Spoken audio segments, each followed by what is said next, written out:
کا نام ہے کہ تم ایک خیر کا مسابقہ کرو، سبقت لینے کی کوشش کرو، ریس میں شامل ہو جاؤ، لیکن جائز ذرائع کے ساتھ دوسرے کو نقصان پہنچائے بغیر آگے بڑھو تو پھر عزت ہے۔ دوسرے کو اوورٹیک کیا لیکن سائڈ مار کے، اس کو زخمی کر کے، اس کی عزت کا نقصان کر کے، اس کی جان کو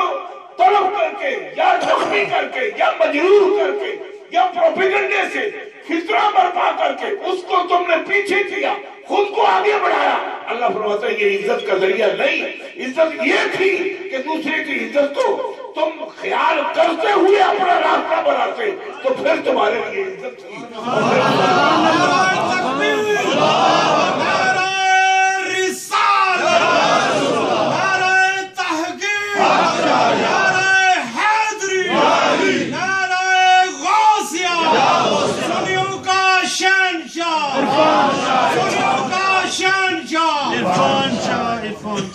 جزاک اللہ،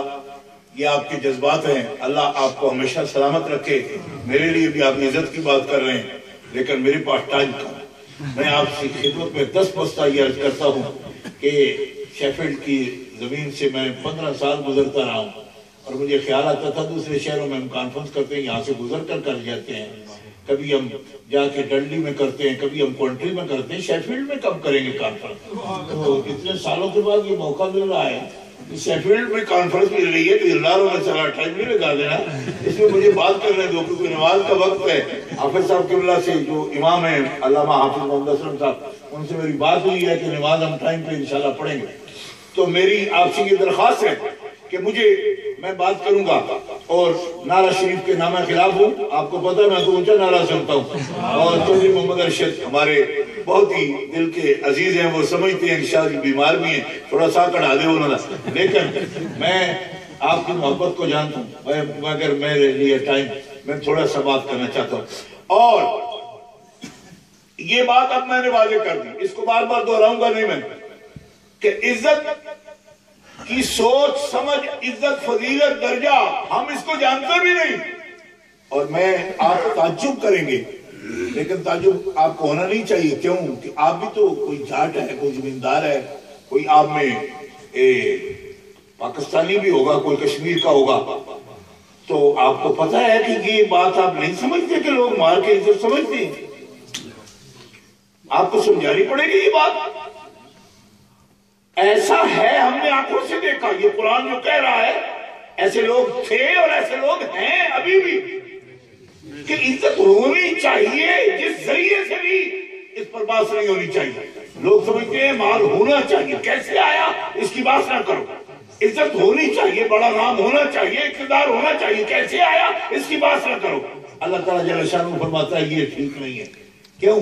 کہ عزت گناہ میں ہے ہی نہیں، درجہ گناہ میں ہے ہی نہیں،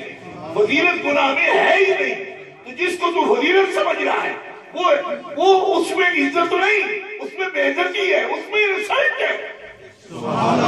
لہذا پہلے تو فضیلت کے پیمانے کو سمجھنے کی ضرورت ہے، پہلے وہ ہے کیا، بس اس پر اس سے آگے تبصرہ نہیں۔ اب میں تھوڑا سا عزت والوں کی بات کروں گا کہ وہ عزت والے کون ہیں۔ اللہ تعالیٰ فرماتا ہے عزت والے فضلنا بعض النبیین علی بعض، سب سے زیادہ عزت والے وہ ہیں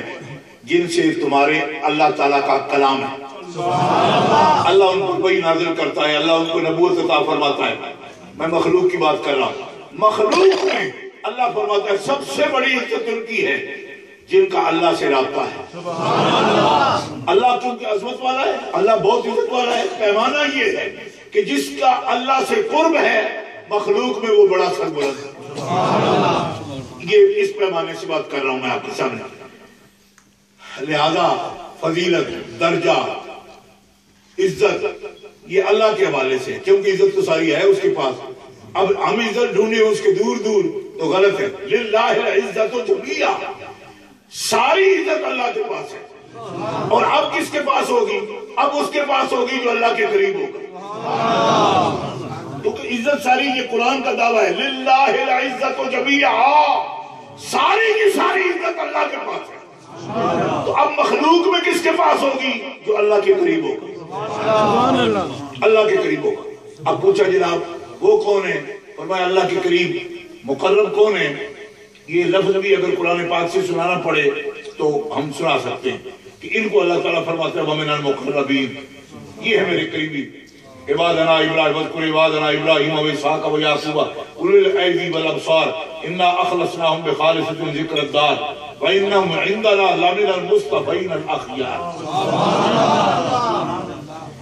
یہ مصطفین ہیں، پسندیدہ لوگ ہیں، اخیار ہیں،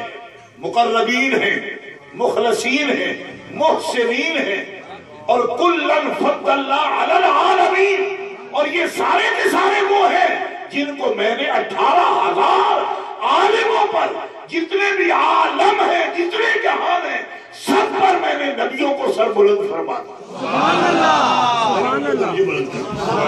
یہ قرآن پاک کا کلام ہے، مختلف جگہ سے میں پڑھ رہا ہوں، اور میں پرانے دور کا، اب شاید داڑھی ہو گئی ہے۔